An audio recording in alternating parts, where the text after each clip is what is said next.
Si Richie. Richie yung name niya. Thank you for everything. I hope you're well. And ano na lang, okay na yan. Hello Kathden fans! Nagkakasundo talaga ang Kathden dito mga kasembreros ha. Tapos may mensahe si Ma'am Catherine sa mga bashers. Tapos yan at marami pang ibang items mga kasembreros. Unahin natin ito, yung pinost ni Tita Long Gumatay na nakausap nga niya si Catherine mga kasembreros. So ito ay direct from Ma'am Catherine talaga mga kasembreros na sinabi ni Ma'am Catherine mga kasembreros sa kanyang mga bashers as according kay Tita Long Gumatay nung nagkita nga sila mga kasembreros. Sabi niya dito ay may kasamang picture mga kasembreros taken yesterday. Our topic was about her bashers. She said never mind them. Sabing ganun no, grabe. Huwag niyo patulan, huwag kayo makipag-away. So for me, since I also have bashers and there are some who are throwing some fake info about me, even though di ako artist at nasa fan side lang, so I decided to keep quiet na lang for now. Mahihiya naman ako kay Kath, no, according kay Tita Long. Mahihiya naman ako kay Kath kapag inaway ko kung bashers ko at yung mga naninira sa akin. Kaya gayahin ko na lang siya na deadma. Super ganda niya, ang kinis-kinis. Tinititigan ko kahapon as if it's time to first time ko nakita in person ha. Kayo, how many times have you seen her face to face? Hashtag first time. Grabe no, alam niyo dito mo talaga nakita na kung iniangat siya ng Panginoon mga kasembreros sa ganyang position, sa ganyang title, no, Phenomenal Box Office Cinema Queen. Kumaga pa nandun yung nature ni Ma'am Catherine mga kasembreros na yung kabaitan niya hindi sugar-coated. Nagsispeak up lang siya doon nga sa info na talagang presidente na yung inatake. Presidente na yung kumaga pa siniraan na hindi naman siya yung nagsalita o nagsabi ng mga kasembreros. Ay dito mo talaga makita na apart from she's kumaga pa educated, no, edukada mga kasembreros, dito makikita na tao dito yung kanyang ayun pananahimik, yung silence niya, yung piece of mental aspect or sanity mga kasembreros ay talagang isa sa pamuhay niya, no. Parehas din kay Sir Alden, no. Kung pa hindi na pinapatulan ng mga bashers kasi natural naman talaga mga bashers mga kasembreros, no. Ever since the showbiz industry, kahit nga yung kapitbahay mo minsan, kahit tayo mismo, no, may mga negatrons talaga mga kasembreros, and nagiging makulay ang buhay kapag may mga negatrons, no. Kunwari sa isang pagkain talagang kailangan may maalat, may maasim, may matabang, no. Imagine mo ang tubig kapag matamis parati, so magkakaroon ka ng diabetes. So parang gano'n sa buhay mga kasembreros, kailangan may mga times na mag-experience, parang part na sila ng pagiging artista talaga ng mga tao. And dito mo makita yung very professional, no, si Ma'am Catherine mga kasembreros dahil sa kanyang sagot dito kay Tita Long Gumatay nga. So pati Tita Long Gumatay na pasabi na may hiya naman siya na patulan pa yung mga bashers ay yung hinahangaan nga niyang artista, no, si Ma'am Catherine mga kasembreros ay hindi pumapatol, no, sa mga bashers mga kasembreros. How much more si Tita Long Gumatay. So parang ito yung kanyang pinupunto dito mga kasembreros, which is definitely true, no. Kung ang mismong inaatake ay hindi pumapatol, siya pa kaya na isang fan at saka tagahanga lang mga kasembreros. Although we do not underestimate, no, yung pagiging tagahanga mga kasembreros or fan sa isang artista. So talagang talagang may mga boundaries, may mga you have to choose your battle ba. Papatulan ko ba to? Kapag pinatulan ko ba to, may mapapala ba ako? May benefit ba ako? Is it for my advantage or for their advantage? No, parang ganun mga kaso. So ito po ay direct, no, mismo kay Ma'am Catherine mga kasembreros. Nasasabi niya huwag kayo makipag-away. So yan din yung kumaga pa tumatagal ang fandoms ni Ma'am Catherine kasi nga hindi niya tinuruang makipag-away or patulan, no, kasi siya mismo siya mismo ay nasa kanyang galing mismo yung mga salitang ito, and she's living according to what she preaches or what she says mga kasembreros. So she walks her talks mga kasembreros. So yung mga fake information lang talaga yung first time ko nakita si Ma'am Catherine na napashare nung fake information about sa kanya. Kasi grabe na kasi yun no. Pinaka pinuno na talaga ng bansa ang tinira si President Bongbong Marcos nga kung kaya napasalita, napapost na rin siya, pati si Mami Min at saka yung Star Magic. So, which is red flag, no, dun sa showbuzz, mga kasembreros. So, sana wag na, kasi tayo nga nadali rin dun, mga kasembreros. So, lesson learned din po sa atin. So, although ako nagtataka saan nila pinost yun, mga kasembreros. So, yun, tapos sabi ni Tita Long dito ay sobrang ganda na na-segue niya talaga dito yung sobrang ganda, mga kasembreros. Parang first time niya nakita si Ma'am Catherine, mga kasembreros. So, yun, talagang sabi na parang first time daw niya nakita ulit si Ma'am Catherine, no? Bagong, parang fresh na fresh parati at blooming na blooming si attorney, mga kasembreros. And then ito, so next item natin, ang kulit nito, kasi pinost ng Kathleen Schiffer, mga kasembreros. 20 years later, no, nung magkaroon pa siya ng pinakaunang station ID, if I'm not mistaken, pinakauna niya to. So, grabe, 9 years old siya dati dito, mga kasembreros, nagkaroon ng station ID. So, ang cute ni Ma'am Catherine dito. 20 years later, sinong mag-aakala na ang layo pala ng mararating ng batang to, di lang sa industriya ng showbiz, pati sa business. Deserve mo lahat ng mabiyaya at achievements na tanggap mo since day one dahil pinagpaguran, pinagsipagan, at dahil yan sa pagiging porsigido mo sa buhay. Keep winning and more blessings pa ang darating si Catherine. We love you. Ang nakaka-touch naman, no, and glory to God sa life ni Catherine, mga kasembreros. So, ang Diyos ang papurihan, no, sa kanyang mga blessings, sa kanyang kasipagan, no, sa kanyang achievements, mga kasembreros. So, ang cute, no, sino nga naman mag-aakala na someday ay siya yung magiging isa sa mga front faces na ng ABS-CBN, mga kasembreros. Hindi lamang sa paggawa ng Christmas Station ID, but of course, sa general context or generality ng ABS-CBN, mga kasembreros. And then ito, next item, so congrats na kay Ma'am Catherine. And then ito, next item natin, so si Ma'am Catherine, bumati para siya dito, no, dun sa time na nagkita nga sila ni Tita Long Gumatay, mga kasembreros. So, ang binati niya dito ay si Richie, no. Sabi niya dito ay si Richie, sabi niya, thank you for everything, I hope you're well. And just sabi niya, ano na lang, okay na yan. Sabi niya ganun, okay na yan. Sobrang dami ba naman na nagpapabati, mga kasembreros, diba? Isa-isahin niya ba? So, sobrang cute niya attorney dito, mga kasembreros. Sobrang cute niya at saka sobrang bait pa rin, mga kasembreros, na parang she says things na hindi ka ma-offend kahit na sometimes nakapagod. Siyempre napapagod din sila, mga kasembreros, no? From meeting to taping to shooting, mga kasembreros, no? And then yun, may mga fans na nag-aantay. So actually stress reliever din na sometimes, pero sometimes talagang since nasa physical world tayo, napapagod din sila. Pero yun nga, grabe pa rin accommodating ni attorney, mga kasembreros. Na-miss ko talaga yung tandem ng Kathleen, mga kasembreros, no? Yung mag-mall tour sila, mag-interview, tapos bigla na magkukulitan. Ewan ko sa inyong dalawa, attorney at saka si client, mga kasembreros. Yung binubuli. Sabi niya, natutuwa daw siya kay Alden kapag binubuli. Tapos si Alden naman, of course, ay masunuring bata, masunuring masunuring si Tisoy, ay go na go lang siya kapag binubuli siya ni Catherine. Sinasakyan din niya always. Parang walang dull moments ka na, kahit na nasa public interviews, tapos kahit mag-throw ng jokes yung Catherine, tapos magiging childish, ay wala lang, carry lang din si Tisoy, no? Talagang sasakyan din ni Tisoy, mga kasembreros. Noong time nga, di ba, na parang nag-interview sila. Hello Love Goodbye pa ito. Nag-interview sila ni, parang may press con yata, ang Hello Love Goodbye cast. Tapos, binato ng papel ni Catherine si Alden. Wala lang. Tapos tawa-tawanan ng mga tao.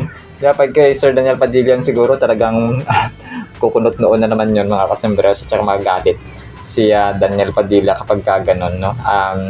Masyadong siya, no? And ito, based sa observation, medyo maikli lang yung temper, no, ni Sir Daniel Padilla, mga kasembreros. So, pero yun, no? We're not saying naman na hindi mabuting tao si Sir Daniel Padilla. May mga times na talaga na maikli yung kanyang temper. So, alam natin yung storya na Dati ay muntik na niyang masuntok si Ma'am Catherine, no? In public, mga kasambreros. So, pero wag na natin balikan yan, mga kasambreros. So, yun po na. And then ito, next item natin, mga kasambreros. So, panalo pala, no, si Sir Alden sa Makabata Awards. Kukuha pa ako ng ibang details dito kasi ay pinost ito ng isang Alden admin kagabi from GMA. So, Net Makabata Stars 2025. Pero ito ay pagbobotohan pa yata, mga kasambreros. May mga steps ito pero hindi ko nakuha. I-update ko na lang kayo, mga kasus, kapag meron na akong information. So, yung Net Makabata Stars ay isa ring award-giving body. If I'm not mistaken, isa sa mga award-giving organizations. Kung hindi ako nagkakamali, ay part ito ng Net 25. Something like that, mga kasambreros, no? Pero si Sir Alden Richards ay one of the nominees, mga kasambreros. So, parang botohan, malaking percentage yata dito ang botohan, mga kasambreros, no? Na kung saan ay kapag maraming boto, the more chances na mananalo, mga kasambreros. And then ito, of course, no, yung pinaka main item, itong nagkakasundo talaga ang Kathleen, mga kasambreros. So, talagang nagkakasundo. So, according dito sa post ni Guardiano Origin Hazia, which is definitely true. Same talaga sila ni Catherine Bernardo, mahilig sa dog. So, mahilig talaga sa aso, no? Kasi nga, for mommy at saka for daddy, ang Kathleen, mga kasombrero. So, dito ay si Sir Alden, parang bumisita yata siya dito sa isa sa mga libraries. Tapos, may mga aso. And then yun, napagtripan ni Sir Alden na hawak-hawakan at lambing-lambingin, mga kasombreros, ang mga aso, mga kasambreros. So, yun, talagang nagkakasundo ang dalawang ito. Kasi, hindi naman, ito yung isa sa mga, nagpapalago or nagkakasundo ang isang tao kapag meron silang common denominator. So, yun nga, no, kagaya ng Kathleen ay meron silang pagkakapareho talaga, mga kasambreros, at pinagkakasunduan. Which is a good thing, no? Parang nagiging libangan nila, mga kasembreros ba, no? Yung mga aso. So, keep it up, no, Kathleen? So, may mga tao talagang, lalo-lalo Sir Alden, talagang ambassador siya ng PAWS, no, Philippine Animals Welfare Society, and he himself ay maraming dogs, mga kasembreros, kung kaya hindi nakapagtataka. So, ito si si Guardiano or Jen Hazia ay isa rin itong solid Kathleen, Nakita ko rin yung post niya dito sometimes, mga kasombrero, sa aking feeds. So, kung kaya ngayon ay sinama ko po siya, mga kasombreros. Alright, so team panatag tayo. So, yun lang po sa ating Kathleen items, no? Sana po ay pangin po natin ang Word of God. Today is November 17, 2025. Monday na po, balik trabaho na po yung ating mga balik pasok ng mga estudyante, ang mga trabahante, and so on, mga kasombrero. So, sana po ay pangin po natin ang napakagandang salita po ng Panginoon. At para po sa ating Word of God ay mataha, kasi ang ating title po ay Kumakausap sa Trying. Isaiah chapter 8 verse 19. And when they say to you, God speaking to Prophet Isaiah, seek those who are mediums and wizards, ito yun, mga makausap sa patay, who whisper and mutter, should not a people seek their God? Should they seek the dead on behalf of the living? So, ito, mga kasombreros, ay kumaga pa sinasabihan, no, ni Lord, mga kasombreros, si Prophet Isaiah, na yung mga tao kumukonsulta sa mga kumakausap sa patay. Instead of seeking God, or instead of trusting God and praying for His counsel, knowing God's counsel, wisdom, and knowledge, mga kasombreros. So, ito nangyari sa ngayon, marami, hindi naman gaano marami, pero may mga tao pa din na kumukonsulta sa mga kumakausap sa patay, especially kapag mga mga araw ng patay, kapag mga Halloween, for example. Source, parang pinsan ito at related sa mga source, kumapapangkukulam, no? Yung mga nambabarang, no? Sila ito, mga nagbabasa ng mga tarot cards, no? So, yun siya, mga kasombreros, yung mga manghuhula. So, yun siya, mga kasombreros. So, sila yung mga, yung mga albularyo, no? yung mamang tatawas, no? Yan sila yung mga magpipinsan, mga kasembreros, at saka connected na kung saan ay yung Diyos po natin ay galit, no? At saka nasusuklam sa mga gumagawa ng ganito. Kasi ang gusto ng Diyos ay diretsyo sa Kanya, no? Kasi bakit ka pa gumawa ka pa ng segue, no? Na instead of yung prayer natin diretso sa Panginoon, yung ating request, kasi ang Diyos natin makapangyarihan sa lahat, hindi tayo kumukonsulta sa mga makausap sa patay, kasi sabi niya dito, bakit nyo parang mas makapangyarihan ba, no? Bakit nyo hahanapin ang makausap sa patay, or magsisik pa kayo ng mga patay para lang sa mabuhay? Parang mas makapangyarihan pa yata ang mga patay kaysa sa mabuhay, mga kasmers, which is mas may magagawa tayo because we are living, no? We are buhay pa, mga kasembreros, at saka hindi tayo mangungonsulta sa mga patay at saka sa mga makausap sa patay, mga kasembreros. So gagalit ng Panginoon, mga kasembreros, ha? So tandaan po natin ito. Tapos na ito, emphasize ng kagahan ng seeking guidance at saka katotohanan or truth directly from God rather than relying on mediums, spiritualists, na mga spiritista, yun, hindi ko pa na-mention, mga kasembreros, yung spiritista, and any other supernatural entities. So sila yung mga kumakausap sa patay, parang sila yung nagpapagitna between sa mundo ng mga patay at mga buhay, mga kasembreros. So kung kaya sinasabi nila bumabalik ang kaluluwa, sumasapi, no, napoposes, no, doon siya, mga kasembreros, mapasok. Sumanib ang kaluluwa ng pinsan mo sa ganito, sa akin, ganyan, ito yung sasabi niya. So parang ganun, mga kasos, no? Which is galit na galit ang Panginoon, mga kasembreros. Ang gusto niya dito ay diretsyo sa Kanya, kasi siya lamang ang makapangyarihan sa lahat. We can stay grounded in the truth and avoid being led astray by false prophets or deceitful spirits by putting our faith in God's word alone. So yun ang Kanyang salita, no? Kasi yun talaga yung pinaka-literal at saka pinaka-malinaw na instructions, mga kasembreros, na dapat nating sundin sa ating buhay. Especially Proverbs, no? Yung mga kawikaan, mga kasembreros, doon talaga nakalagay doon yung wise instructions or counsel ng Panginoon, mga kasembreros, kung paano tayo mamuhay, no? Nakalagay doon yung mga lasinggero, nauuwi yung paglalasing, ay nauuwi sa miserableng buhay, no? Paano disiplinahin ng bata, no? All in one ang Biblia, mga kasembreros, paano ituring ang magulang, no? Mahalin sila, paano mo disiplinahin ang bata, paano mo way of pagtrato sa kaaway, pagtrato sa kapitbahay, pagtrato sa asawa, So, ang Proverbs, kawikaan, mga kasembreros, literal talaga siya, no? Na magiging maalam ka na sa buhay, mga kasembreros, especially treating other people, at saka yung way of living ba ng tinuturo din doon ang pagiging tamad, ang pagiging tamad ay walang kahinatnan, no? Talagang mas magiging mahirap ka pa. So marami na all in one, yung kayamanan, paano gamitin, and so on, mga kasembreros, no? Yung kaibigan, about friend, no? Sa lahat ng aspects ng buhay, ang Proverbs po ay napakaganda. It's a powerful book, mga kasembreros, para sa guidance and counsel natin sa buhay.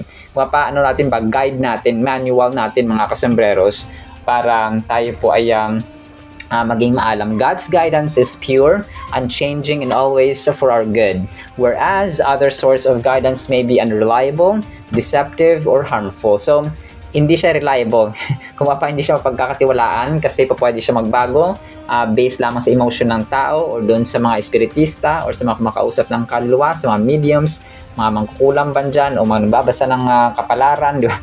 O yung mga fortune tellers, mga kasembreros, no? Yun din siya, yung mga magic, so yun din siya, mga kasembreros. Deceptive, no? Mapandin lang, mga kasembreros, sabi dito, and harmful. Yun, harmful siya, sometimes may mga taong nagsasacrifice ng kanilang dugo, no? May mga ganun, no?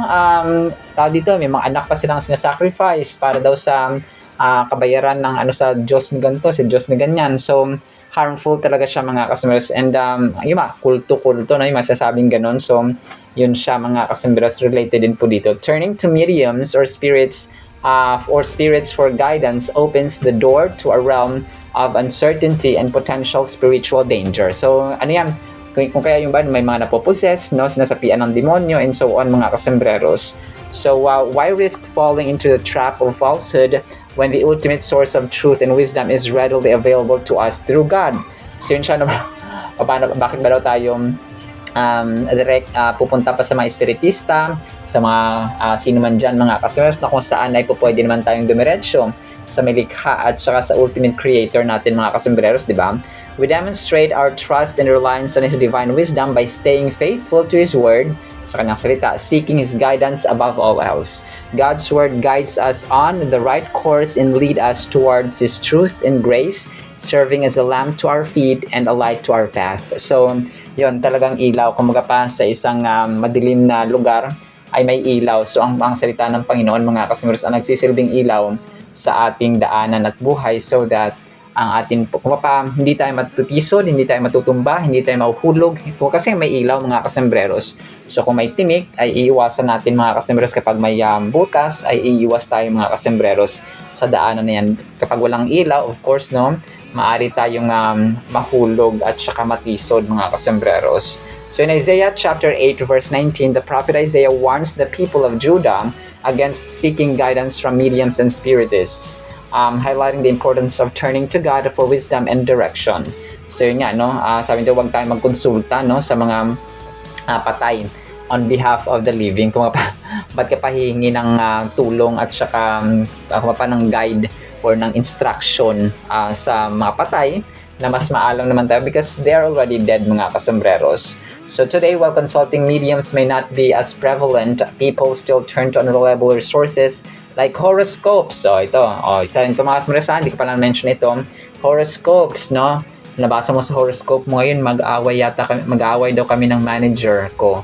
So ngayon, natanong niya sa isip mo, mag-aaway kami ng manager ko, ano kaya ngayon? So pag natanong sa isip mo, so gagawa kayo ng paraan para mag-aaway kayo ng manager mo kasi nga yun ang nabasa mo sa horoscope, no? Satanic din po ito, mga kasembreros, yung mga horoscope na ito na nabasa natin sa mga kung saan-saan, mga kasembreros. Sabihin mo, maghiwalay kami ng asawa ko. O ngayon, tumatak sa isip mo, yun na. So, wala na. Naghiwalay nga kayo kasi yun ang pininiwalaan mo because mas naniniwala kayo, no? Mas mahalaga ang paniniwala sa pananampalataya sa Panginoon, mga kasembreros, over sa maniwala ka dito sa mga horoscopes. Mga psychics, no? Ito rin to, no? Or misguided advice from peers for guidance. Yung mga walang kaalaman at saka mga hindi mananampalataya na walang karunungan sa salita ng Panginoon, nag-advise sa'yo, huwag ka magpa-under sa asawa mo, patulan mo, ganito ganyan. So, mga ganong advice minsan, no? Huwag ka magpa-under, naku, ano ba yan, huwag ka magpakamartir. So ngayon, nagpataya na sila, mga kasasata, nagsakitan na, nauwi na sa karumal-dumal na krimen, mga kasembrero. So, isa rin ito sa mga panlilinang ni Satan na nauwi sa miserableng pamilya, no? Naghihiwalay ang mag-asawa, mga kasembreros, and damay-damay ang anak, of course, no? So, yon talagang in a world filled with conflicting information, it is crucial to seek wisdom from a reliable and divine source. The relevance of Isaiah chapter 8 verse 19 extends to modern times. So relevant talaga siya ngayon, mga kasembreros, kasi nangyari talaga marami pa ngayon naniwala sa horoscope, no? Sa mga zodiac signs and so on, mga kasembreros. So which is ayaw ng Panginoon. Mas mahalaga at mas reliable sa lahat ang banal na salita ng Panginoon sa Holy Bible, mga kasembreros. So yun, no? Talagang ang ganda ng verse na ito. Reminder po ito sa atin na huwag tayong kumonsulta na sa mga patay at sa mga kumukonsulta sa mga patay, mga kasembreros, kasi they're already dead and kahindik-hindik sa harapan ng Panginoon ang gantong uri ng trabaho. Alright, salamat sa ating Word of God, ha? No, ipagpalaan po tayo ng pag-ibig, pananampalataya, pag-asa, at saka wisdom na nagmumula sa ating Panginoon, mga kasembreros. In the mighty name of Jesus we pray. Amen and amen. See you sa next segment, mga kasembreros, and paalam po.